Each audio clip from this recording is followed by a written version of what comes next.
أعوذ بالله من الشيطان الرجيم. Size de koşayım. بسم الله الرحمن الرحيم. الحمد لله الذي جعلنا من أمة محمد عليه الصلاة والسلام. الحمد لله الذي أنعمت علينا بالإسلام. الحمد لله الذي نور قلوبنا بتلاوة القرآن والصلاة والسلام على سيدنا محمد وعلى أصحابه أجمعين. Ya Rabbi, sana hamd edeyik, daima elhamdülillah diye. Sana şükür ederiz. Nimetlerin bize ihsanın diye. Bize ancak sen acırsın. Mümin kulların diye. Bizleri hamd şükür etmekten ayırma ya Rabbi. Amin. Ya Rabbi, sana iman ettik. Amentu billah, tasdik ettik. Peygamberimizdir Muhammed Resulullah. Bize olan lütfi, itmamı daima elhamdülillah bizleri imandan, Kur'an'dan ayırma ya Rabbi. Amin. Ya Rabbi, cümlemize medet inayet eyle. Okuduğumuzda, dinlediğimizde amel etmek cümlemize nasip eyle ya Rabbi. Aziz vatanımızı, Necip milletimizi her türlü şerlerden sakla ilahe ya Rabbi. Sallu ala Resulina Muhammed, sallu ala tabibi kulubina Muhammed, sallu ala şefi'in zunubina Muhammed, vel evvel Allah, vel ahir Allah, vel zahir Allah, vel batin Allah, ve men kâne fî kalbiha Allah, فَمُؤْمِنُهُ فِي دَارَيْنِ اللّٰهِ وَمَنْ كَانَ فِي قَلْبِهِ غَيْرُ اللّٰهِ فَخَصْمُهُ فِي دَارَيْنِ اللّٰهِ وَمَنْ كَانَ فِي قَلْبِهِ غَيْرُ اللّٰهِ فَخَصْمُهُ فِي دَارَيْنِ اللّٰهِ لَا إِلَٰهَ إِلَّا اللّٰهُ مَلِكُ الْحَقِّ الْمُبِينُ محمد رسول الله صلى الله عليه وسلم. Muhterem cemaat, ülkemizge aylarının serveri ve seyyidi 10 ayının fazilet cihetinden başka aylardan efsal şehr Ramazan teşrif buyurmaktadır. Hepimizin bu arz edip beklenen mübarek eyyam sağ selamet yetişkenliğimiz münasebetinden tebrik ederim. Yaxşılıklar, savaplar bol bol verilgen ayda, bu ayda bütün ibadetlerini, salih amellerini Peygamberimiz Aleyhisselatü Vesselam sünnetlerine muvafık eda etmemizge layık yapmasını sonra Allah-u Teala niyaz ederiz.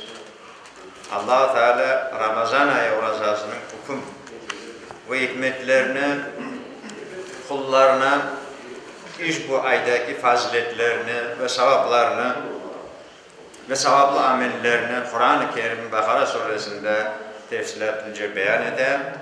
Estaizu billah. Ya eyyühellezine amenu kutibe aleykum siyamu kema kutibe alellezine min kablikum leallekum tettakûn. Sadakallahu azim. Bakara suresi 183. ayettir. Yani ey iman etkenler! Sizlerden evvelki ümmetlerge farz kılınanı gibi sizlerge de oruç tutmak farz kılındı. Belki o sebepten takva olursunuz. Bu ayın faziletini yüce yapan, bu ayın öyle faziletli ve yüce yapan iki şey var ki onların birincisi Ramazan ayında insaniyette kıyametke kadar ilahi bir programma bir etip indirilgen Kur'an-ı Kerim nazil edilmesi hakkında Allah-u Teala buyuruyor ki, yani bu ayda bu bize bir kıyamet gününe kadar Müslümanlara bir program olarak indirilgen Kur'an-ı Kerim'dir. Ve o Kur'an-ı Kerim'de şehr Ramazan ellezî unzile fîhil Kur'an huden linnâsi ve beyinâti minel huda vel furqan.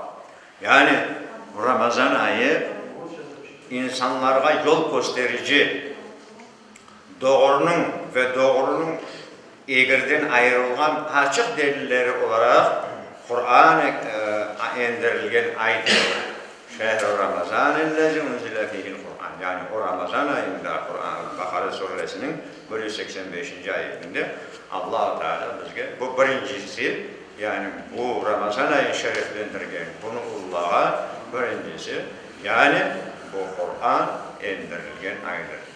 Gök semasından bize Cebrail vasıtasıyla ayet Peygamberimiz sallallahu aleyhi ve sellem Efendimiz'e 23 sene devamında indirilgen. İkincisi Ramazan ayında fazilet cihetten 1000 ayga teng, ondan da artkaç Kadir gecesinin parlağı.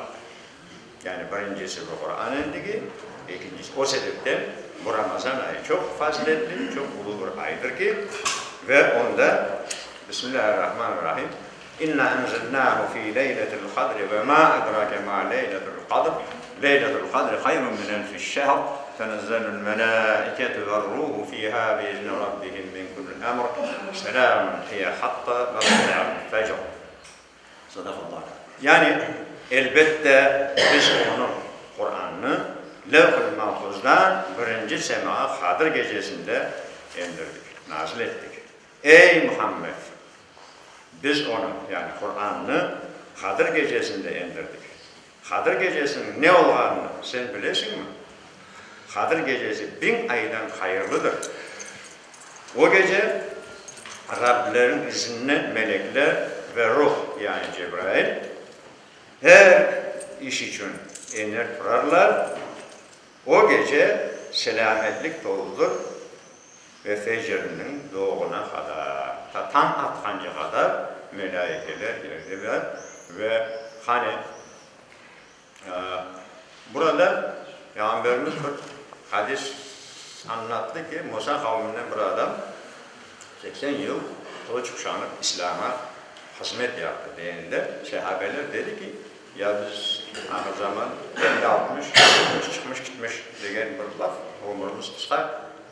Ondan mesela 5 dakika 10 dakikadan namaz kılsak günde yarım saat namaz kılabilir. 80 yıl Allah için hizmet nasıl olur acaba diyen vaktinde bu ayette buna sebep nüzulünden birleştir. Yani 1000 aydan faziletli bir gece.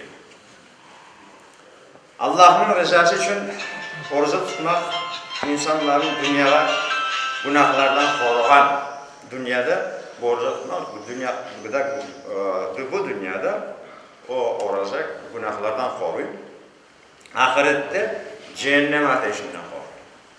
Bu dünyada yaman işlerden koruyanı, günahlardan koruyanı Ramazan olduğu vakti, yani bütün böyle yaman işlerini taşlap Allah'a yalvarıp güzel işleri yapmamız için günahtan uzak olamız. Yani bu dünyada günahlardan, gelecek dünyada da cehennem ateşine koruyan bir kalkandır orası. Orada şeytan üstüne galebege bir tey. Tatarcayı çok anlamak, Rusça ona ne deyler? Zalog. Bir şey alacak olsan zalog verir. Yani bu şeytandan korumaya bir tey. Bedenimizin de zekatı. Bedenimizin sağlığının zekatı. Yani oruza nezdinde beden sağlığının zekatını verir. Ve bedenimize ileride de faydaları olması. Cennetke alıp bargan bir kopur. Oruza tutmağa emir etildiği hem de oruçanın ululuğu ve menfaatlarının değeri olmağını beyan etilgen son sayılı günler ve herkes istisnasız onu tutması lazım deyip anlaşılmamak için hasta ya da seferdeki kişiler onu sonunu tutmasını hatırladı Allah-u Teala. Yani Kur'an'da diyor ki size oruza farz edildi diyen son bunu öyle anlamak gerekmiyor ki hastadır, yaşlıdır, hatta herkes tutmak gerek.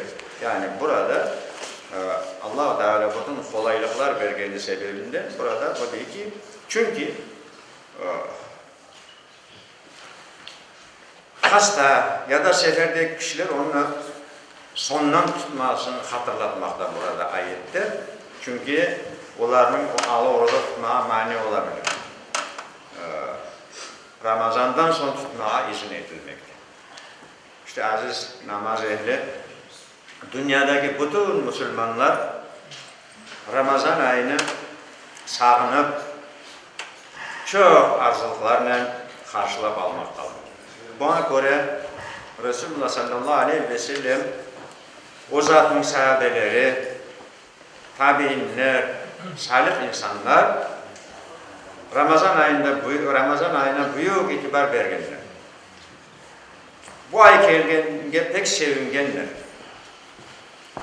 Onlar Ramazan günleri türlü faydasız sözler, kavga dava, gıybet, boten, yalandan saklananlar. Ramazan gecelerinin çokça Kur'an tilavetinden, nafil ibadetlerle, Allah'ın zikrinden, tevbe istiğfarla geçirgenler. Bu ayda her zamandaki cömertlikten daha ziyade cömertlik göstergenler ve merhametlik yapanlar. Oraza aylarında iftarlar uyuşturganlar. Alışverişçiler bu ayda mallarını ayrıca erzak mallarının mahsulatlarının fiyatını her zamankinden daha ucuza yapanlar. Ramazan ayındaki böyle salih amellerini yapmaya her daim Peygamberimiz Aleyhisselatü Vesselam sünnetlerine uygun kişi hiçbir zaman aldanmaz. Şeyh radıyallahu anh'tan yapılan rivayete göre Resulullah sallallahu aleyhi ve sellem böyle diyor. İnne fi cenneti babu yuqalu lehu reyyan yedhulu minhu s-saimune yevmel kıyameti la yedhulu minhu ahadun gayruhu. Yuqalu ayne saimune ve yekumune la yedhulu minhu ahadun gayruhum minhu fe izâ dâqalu uğliqa felem yedhulu minhu ahad. Rivayet Bukhari. Yani cennetin bir kapısı vardır diye Peygamberimiz. Onun adı Reyyan. Kıyamet günü orazalar ondan girecek. Orazalılar ondan girecek. Onlardan başka hiç kimse girip olamayacak. O yerde orazalılar hani degen sual edilecek. O zaman orazalılar girecek. Orazaların son kişi girgen son kapılar kapalacak. Ondan başka hiçbir kimse giremeyecek. İmam Bukhari'de de geçiyor bu, Müslim ve Nesai'nin rivayetinde de. Ebu Hureyre radıyallahu anh rivayet etkenine göre Resulullah sallallahu aleyhi ve sellem böyle diyor. Es-siyamu cünnetun felâ yarsafu ve lâ yechhalu ve ya'muru qatalahu ev şatamuhu فَلْيَقُلْ اِنِّ صَائِمٌ مَرَّتَيْنِ. Yani oruza cehennem ateşinden koruyucu bir halkandır diye Peygamberimiz. Oruza tutan kişi yaman sözlerden sözlemesin, kopallık yapmasın. Eğer bir de biri onu hakaret ya kopallık ona yapsa ya soksa, iki kere ben orazalıyım desin.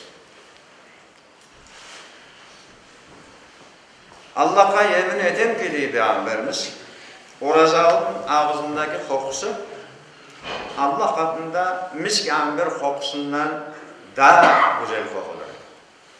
Çünkü Allah Teala orada benim için aşamayı, içmeyi, şehvetini terk eder.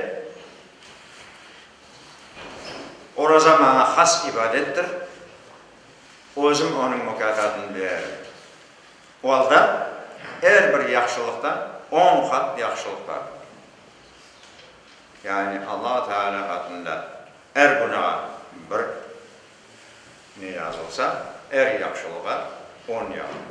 O sebepten burada da hadiste de o kenarlığı İmam Bukhari'nin rivayetinde geçiyor.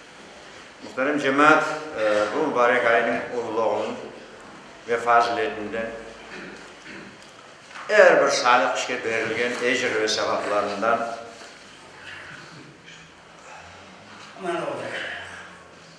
bereketinden umut edip yakın komşularımız, soy akrabalarımız arasında maddi manevi yardıma muhtaç insanlar olsa evvela kılacak yaxşılığımızın onları mahvolur.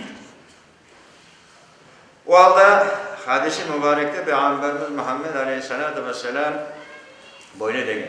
Men sâme Ramazâna imanen ve ihtisâben gufere lehu ma teqaddeme min zenbih. Yani kim Ramazan ayında iman, itikadla işanıp Allah'tan sevabını umarak oruza tutsa onun geçtiği günahları bağışlar. Başka bir ayette oruza tutmanın huzurlu adamlarına verilgen yengillikler hakkında da söz edilir. Yani dedik ki oruza kutibe aleykum semâ kemâ kutibe alellezîne min qablikum. Yani oruza size farz edildi, sizden o gün belirlenene değil gibi ama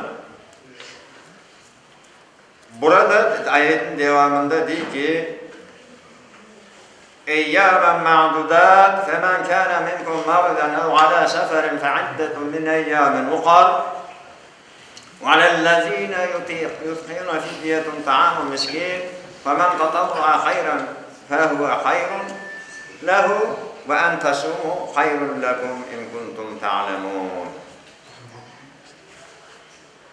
Şimdi burada Allah Teala anlatıyor ki yani orada öyle bir ağırlık düşünülmesin. Zayıf, hasta insanlar gözde tutular. Sayılı günlerde olmak üzere orada sizge farz kılındı. Sizden her kim hasta veya yolcu olsa tutamayan günlerine kadar başka günleri kaza eder. Hartlık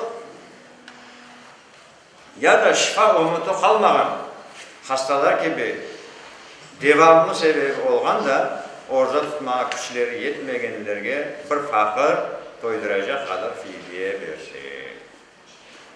Bununla beraber ayet devam ediyor ki yani tutma olmayanlar hastalar ya başkadır umut kesilgenler fidye versin diyor ki ama bununla beraber kim gönüllü olarak hayır yapsa bu onun için daha yaxşıdır eğer bilseniz.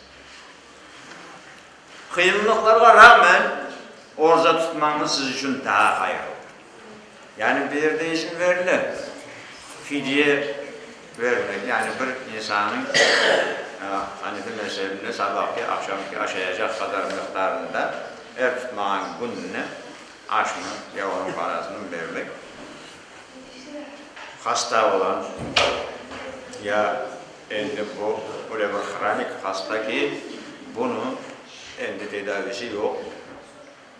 Ve 15 gün tuttu ondan sonra hastalandı.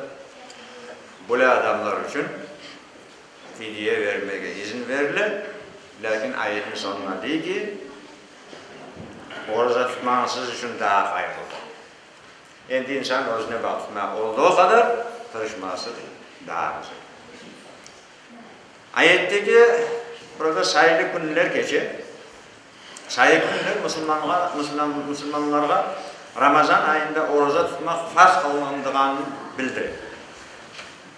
Bu mana orucanın son ve meşakkatli olmağanına insan bunu kolay edeceğine işaret var. Hadir olmayan kişiler denilgenine hard olur ya da ağır hastalık sebebini ya da başka huzurlu sebeplere göre orada tutmak için yaramayan kişiler gözde tutulur. Bu taife kişiler her bir günü için bir fukara miskine günlük aşağıyacak miktarına fidye vermeleri şart. Ama ilacı var kadar orazanı kaldırmayıp tutan kişi büyük sevap ve ahiret mükafatlarına erişir. Çünkü hadiste orazanın dünyavi hayatımızdaki faydalarını ahirette oraza sebebinden erişken makamlarınızı bilgenizdeydi.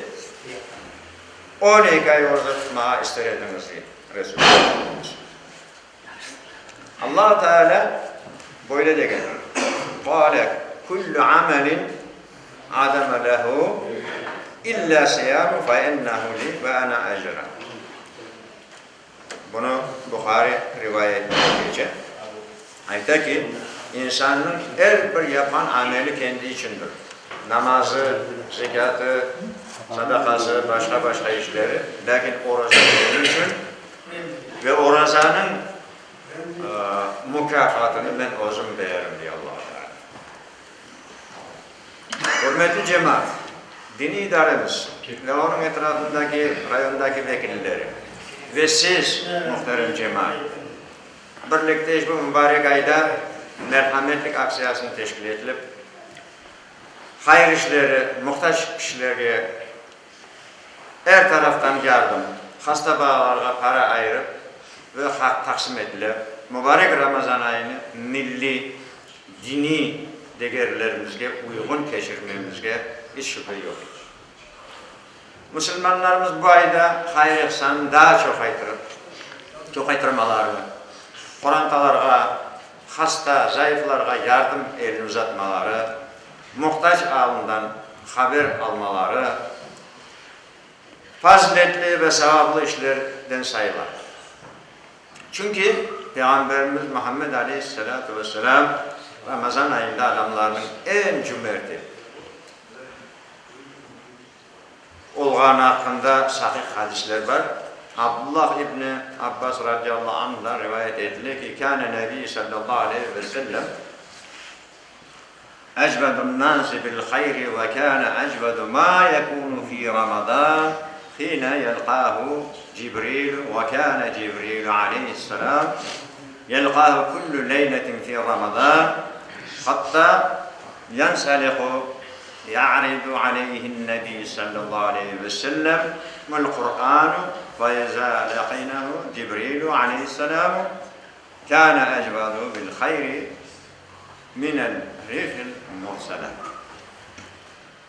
Bukhari geçirir bunu. Yani Resulullah sallallahu aleyhi ve sellem insanlar içinde yaxşılık yapanda en cömerti. O zatın cömertliği Ramazan ayında daha artıp keteydi. Resulullah sallallahu aleyhi ve sellem vefat ettiğine kadar Ramazan ayının her gecesinde o zatla Cebrail aleyhisselam geliydi. Ve ondan koruşaydı. Resulullah sallallahu aleyhi ve sellem o zatla Kur'an'ını geçirip eda edeydi. Yani Ramazan'da Cebrail aleyhisselam gelip onun yanında Kur'an'ı burada her geceli, bir cüz her gece, böylelikle bir ayda 30 cüz Kur'an'ı tekrarlar hatmedeydi Peygamberimiz. Resulullah sallallahu aleyhi ve sellem Cebrail aleyhisselam gelgen vakitte cömertliği bir esken jel gibi öyle bir cömert, öyle bir nasıl sıcaklarda bir jel esse adama bir yenginlik verdiği gibi başka adamlar o kadar cömertlik ederdi ki İmam Bukhari rivayet ediyor bunu. Muhterem cemaat, elhamdülillah yurtumuz tinç bugün de. Hayatımız bol, ibadetlerimiz için yapmak için hafsız bir türlü haf yok. Allah buyurğanı gibi eda etmeye muvaffakımız Evvelki yıllardaki gibi bu yılda Ramazan ayında ekseri camilerimizde Kur'an öğrenme kursları geçirilmeye planlaştırılgan. Bundan başka teravih namazları, başka ibadetler edilecek. Yurtumuz tinçliği, rızkımızın bol olmasını sonra Allah-u Teala dua ve niyazlar yapılacak. Hususan burada da iftar sofraları olacak. Orada Prospekt Babeler'de de orada da her gün iftarlar yapılacak. Ayrıca hartlarımızın iyi olmasına, korantalarımızın iyi olmasına, koranta azaları arasında merhamet, mabetlik, birbirine hürmetin daimligi, bağlarga güzel terbiye vermek, yaş korantaların inceliklerini bezmeden öğretmek gibi faktörlerini amelde çıkarmak hepimizge bağlı. Çünkü dinimiz her bir kişi öz elindeki kişiler için mesuldür. Ona cevapkardır. Böyle talim verir ki bu hafta Peygamberimiz sallallahu aleyhi ve sellem ayette ki kulluhum ra'in kullukum mes'ulun an ra'in. Yani hepsiniz çobansınız ve herkes öz koylarınıza cevapkarsınız. Bu çoban da burada koy çobanı değil de buraya yani rehberlik manasında alınan yani her insan özün elinde olan, naçerlik olsa özünde olan insanları seçevet olsa o koy ehli evde baba yani bunları doğrulamak, bunların işlerini görmek bunun vazifesidir, ona cevapkar. Onun için bir şeyin daha aytıp geçeyim ki orada yengillik demin dedik ki hasta olanlar günne sayılı günler ödülesinde. Lakin böyle onda bunda broşuralar görüyoruz ki ukol meselesi. Ukol almak mümkün degen şeyler görüyoruz. Orazanın bozulmanın sebebi nedir? Bir başka madde insanın bedenin içine girip gayb olması orazayı bozar. Yani her ne ki kırgel bedenin içine orazayı bozar. Onun için hasta olanlar Kahire Üniversitesi'nin 47. senesi fetvası var. Ukol meselesi. Başka mezheplerde tam bilmiyorum. Lakin Hanefi mezhebinde ukol orada yapılır. Yalnız o maddenin ap ve paraşüt neslinde olmadığı takdirde böyle bir ayırma var. O mesela stiklavidli tela diye bir türlü ukol yapıyor. Ama doğrusu, yakşısı tehlikeli olunca Allah Teala izin verdi. Hasta olanlar başka konuştuk versin. Eğer şu insan hastayken, ukol alacak iken vakti saatinde ukolunu alsın, o razayı tutmasın. Sonra onu haza yapsın. Çünkü Hanefi mezhebindeki gösterişe göre o ilaç bunda kırı, bunda mayıp oluyor. Bunu güzel aklımıza olsun. Burada şimdi böyle aksiyalar olacak. Allah nasip etse her bir rayonlarda nelerdir? Kur'an okuma.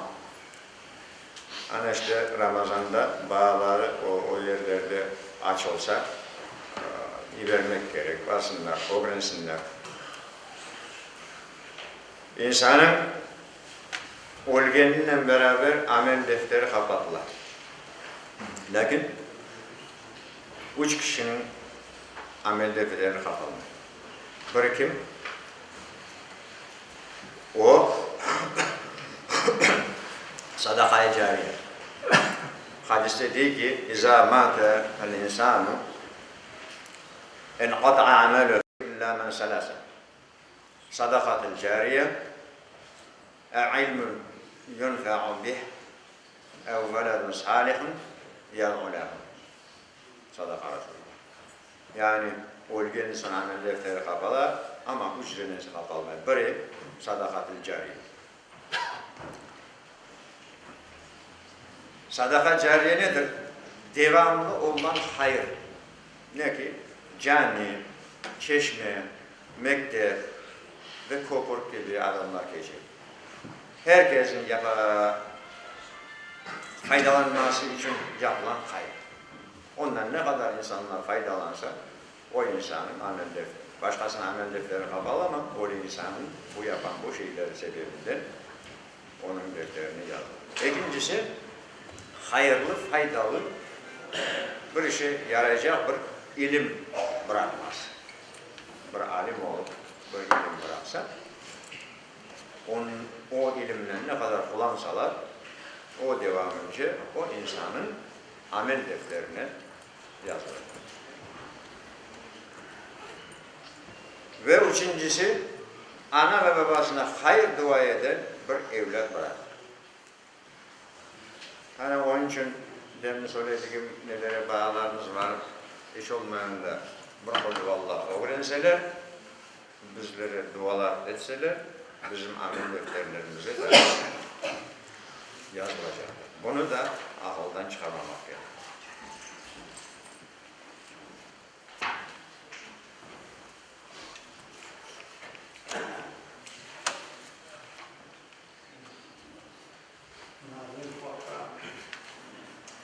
Vakit oldu ama mazın var mı? Ne?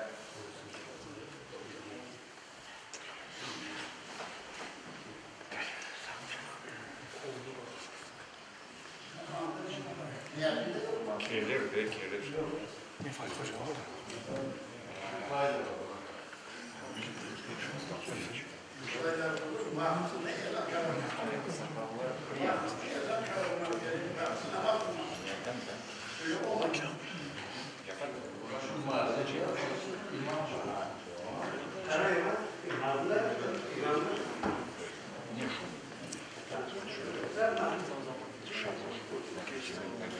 Allah Teala Ramazan'ı hepimizge mübarek ve bereketli etsin. Bu ayın Kur'an hatımları, teravih namazları. Ya Rabbi cümlemize yardımını inayet eyle ilahi. Okuduğumuza, dinlediğimize amel etmek cümlemize nasip eyle ya Rabbi. Aziz vatanımız, güzel milletimiz her türlü şerden ve şerrinden, zulümden, zalimlerden, küfürden ve kafirlerden sakla, emin eyle ya Rabbi. Ya Rabbi, bu vaaz meclisinin cümlemizin hakkında bahis-i rahmet, sebebi mağfiret, duhul-i cennet eyle ya Rabbi. Yaptığımız bu vaaz-ı nasihatlar esnasında okuduğumuz ayet-i kerimelerin, hadis-i şeriflerin dergâh-ı izzeti, bariyâh-ı mevsidi ve enninde kabul eyle ya Rabbi. Allah-u Teala Ramazan hepimizge mübarek ve bereketli etsin.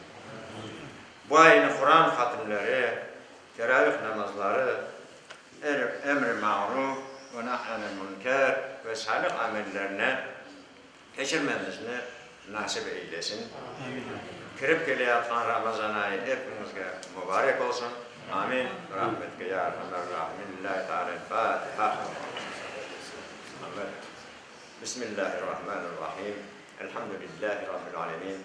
Errahmanirrahim. Maliki yevmiddin. İyyâke na'budu ve iyyâke nesta'in. Ehdina sıratal müstakim. Sıratal lezîne en'amte aleyhim. Gayril mağdûbi aleyhim ve lad-dâllîn. Amin. Rahmetke ya Erhamer-Rahimin.